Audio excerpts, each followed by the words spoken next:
즐거운 부동산 재미린입니다. 오늘은 분양가 상한제와 공시가격 상승에 따른 분양가격 상승에 대해서 말씀드리겠습니다. 며칠 전 국토부 장관이 공시지가를 올려서 재산세, 종합부동산세, 즉 종부세죠. 이걸 매매 가격으로 맞춰가지고 세금을 많이 올린다고 했습니다. 그래서 9억 이상 주택에 대해서 재산세, 종부세를 많이 내도록 하고 1가구 1주택, 고가주택이나 1가구 2주택 이상 주택을 가진 사람들에 대해서는 세금을 많이 물린다고 발표를 했죠. 그런데 이제 조금 더 자세히 살펴보면은 주택이 있든 없든 거의 모든 대부분 국민들한테 세금을 증대시키는 효과가 나올 것 같습니다. 9억 이하 주택자들은 지금 당장 재산세, 종부세 많이 내지 않지만은 몇 년이 지나면은 주택 가격 상승으로 인해 가지고 재산세 부담이 많이 늘어날 것 같습니다. 무주택자들도 마찬가지입니다. 주택 자금 부담을 증가시키는 효과가 나올 것 같습니다. 그 이유를 조금 더 자세히 살펴보겠습니다. 최근에 주택 가격이 많이 상승한 지역, 즉 많은 분들이 좋아하는 지역이죠. 이런 지역들은 분양가 상한제에 해당이 됩니다. 분양가 상한제에 해당이 되면은 분양 가격도 아주 저렴합니다. 그래서 반값 아파트라고 해도 틀린 말이 아닌데 공시가격, 즉 공시지가 상승으로 인해 가지고 분양 가격도 크게 오를 것 같습니다.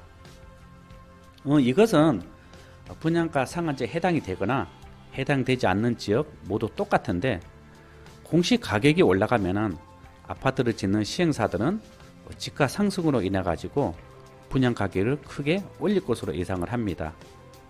특히 분양가에 해당되는 지역들은 더 심한데 분양가 상한제를 조금 더 이제 자세히 한번 살펴보겠습니다. 분양가 상한제는 2007년에 도입된 제도입니다. 근데 주택 경기가 좋지 않으면서 부동산 완화 정책으로 2015년에 폐지됐죠. 그런데 이제 최근에 주택 가격 상승으로 인해 가지고 2020년 7월 29일부터 분양가 상한제가 적용이 됐습니다. 2007년 분양가 상한제 도입 당시 2014년도까지 주택 경기가 좋지 않아서 그 효과가 굉장히 미비했습니다. 그리고 분양 물량도 굉장히 좋지 않았고요. 이때는 뭐 주택 경기가 워낙 안 좋았기 때문에 많은 분들이 주택에 대해 관심도 없었죠. 그런데 이제 2015년 주택 가격이 조금씩 오르기 시작하면서 주택 안정화 목적으로 2020년 7월 29일부터 분양가 상한제가 본격적으로 또 적용이 됐습니다. 분양가 상한제는 공공개발 또는 대규모 택지 개발, 대규모 택지 개발은 신도시입니다. 이런 지역들은 모두 분양가 상한제가 적용이 됩니다. 근데 이제 민영이 개발하는 곳은 분양가 상한제 적용이 또 따로 있습니다. 분양가 상한제 적용 지역을 보면은 서울의 18개구, 강남, 서초, 송파, 강동, 영등포, 마포, 성동, 동작, 양천, 용산, 서대문, 중구, 광진, 강서, 노원, 동대문, 성북구, 은평구, 이들 중에서도 이제 309개 동이 여기에 포함이 되고요. 충남, 강북, 도봉, 구로, 금천, 관악, 종로구는 이제 분양가 상한제가 적용되지 않습니다. 경기도에서도 광명, 하남, 과천 13개 동, 이래서 서울, 경기 모두 포함해 가지고 322개 동이 분양가 상한제 적용이 됩니다.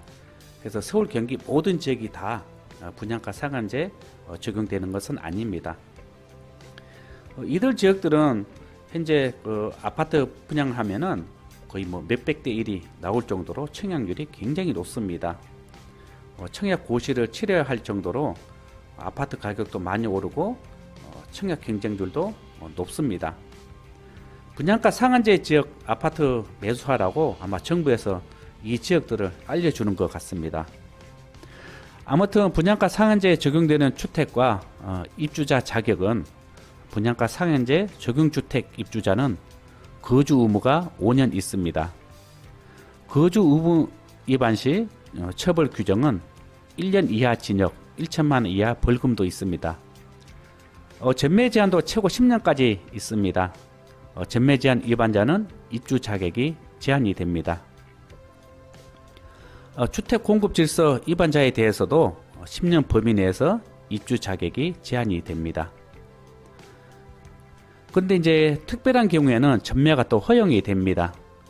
질병, 직장, 유학, 이민 이렇게 특별한 경우에 타 지역으로 멀리 이사를 가거나 이민을 가야 될 경우에는 전매가 허용이 됩니다. 그래서 참고하시기 바라고요.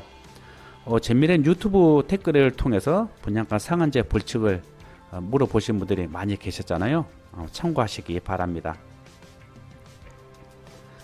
아무튼 분양가 상한제 때문에 최근에 분양하는 아파트 단지들은 청약 고시를 치러야 할 정도로 당첨이 굉장히 힘들고 부작용도 굉장히 많이 발생하고 있습니다. 그래서 서민들이 내 집 마련하려고 청약을 하는데 당첨되기가 굉장히 힘들죠. 분양가 상한제 때문에 분양 가격도 주변 시세에 대해서 굉장히 싸니까 대부분 반값 아파트라고 합니다. 무주택자들도 노따라는 생각을 가지고 분양가 상한제인데도 계속 청약을 하고 있습니다. 근데 이것도 이제 공시 가격이 매매 가격으로 맞추게 되면은 공시지가 상승으로 인해 가지고 분양 가격이 크게 오를 것 같습니다. 이제 분양 가격이 왜 오르는지 이걸 또 한번 살펴볼 필요가 있는데 분양가 상한제에서 주택 분양 가격을 좀 살펴보겠습니다. 분양 가격을 정할 때는 택지비하고 건축비를 합쳐서 분양 가격을 정합니다. 택지비는 공급 가격, 즉 공공택지죠. 그래서 이걸 감정평가격으로 하고요. 그 다음에 여기에 택지 가산비라고 있습니다. 이걸 더해서 택지비를 결정하고요. 건축비는 기본형 건축비, 즉 지상에 짓는 건축비하고 지하층에 짓는 건축비 이걸 보태고 건축 가산비까지 합쳐서 건축비를 결정을 합니다. 이런 식으로 나눠서 계산을 하고 분양 가격을 책정을 하는데 건축비는 물가 상승률에 의해서 생각하면 되니까 상관은 없습니다. 그리고 물가 상승률에 비해서 건축비도 가격을 결정하기 때문에 특별히 문제된 게 없고요. 문제는 이제 택지비입니다. 택지비가 말 그대로 이제 땅값인데 땅값을 정부에서는 공시 가격으로 책정을 해서 분양 가격을 결정을 하는데 공시 가격을 많이 올리게 되면은 공시지가로 덩달아서 올라가게 됩니다. 그러면 분양가 상한제 적용을 받는 공공택지, 대규모 택지 개발, 즉 신도시 민영 아파트 분양이죠. 이렇게 모든 아파트 분양 가격이 크게 상승하게 됩니다. 분양가 상한제 지역에 해당이 되더라도 분양 가격은 지금보다 훨씬 더 높아질 것 같습니다. 정부는 내년부터 시작해 가지고 2, 3년 내 매매 가격 수준으로 공시 가격을 올린다고 하니까 분양가 상한제에 해당되는 아파트 분양 가격 역시 2, 3년 내에 크게 오를 것으로 예상이 됩니다.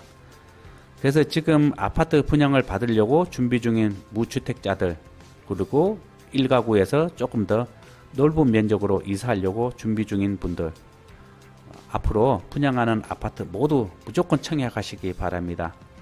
반값 아파트라고 불리는 분양가 상한제 분양 가격도 크게 오를 것으로 예상이 되니까 참고하시고요.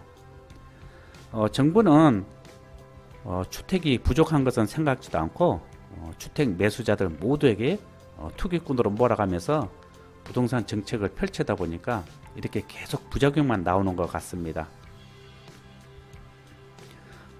지금부터는 청약 점수가 높아서 어떤 지역을 선택할까 이렇게 고르신 분들이 많이 계셨지만은 이제는 만점자도 떨어지는 그런 시대가 온 것 같습니다. 그래서 어떤 지역을 할까 이렇게 고르지 마시고 앞으로 나오는 거 무조건 청약하셔가지고 당첨을 먼저 생각하는 그걸 생각하시기 바랍니다. 왜 그러냐면은 이제 2, 3년 뒤에 분양가 상한제가 적용이 되더라도 분양 가격이 현재보다 많이 오를 것 같으니까요. 그래서 이 공시 가격을 많이 올리면은 공시지가도 같이 올라간다는 거 여러분들 잊지 마시고요. 공시지가가 올라가면은 분양 가격도 많이 올라갑니다. 그래서 참고하시고요. 이렇게 부작용이 많이 나옵니다. 그래서 정부는 아무튼 좀 가만히 있는 게 도와주는 건데 그게 아닌 것 같습니다. 아무튼 즐거운 부동산 재미있는 유튜브는 오늘 분양가 상한제 부작용에 대해서 말씀드렸고요. 구독하기 누르면서 마치겠습니다. 감사합니다.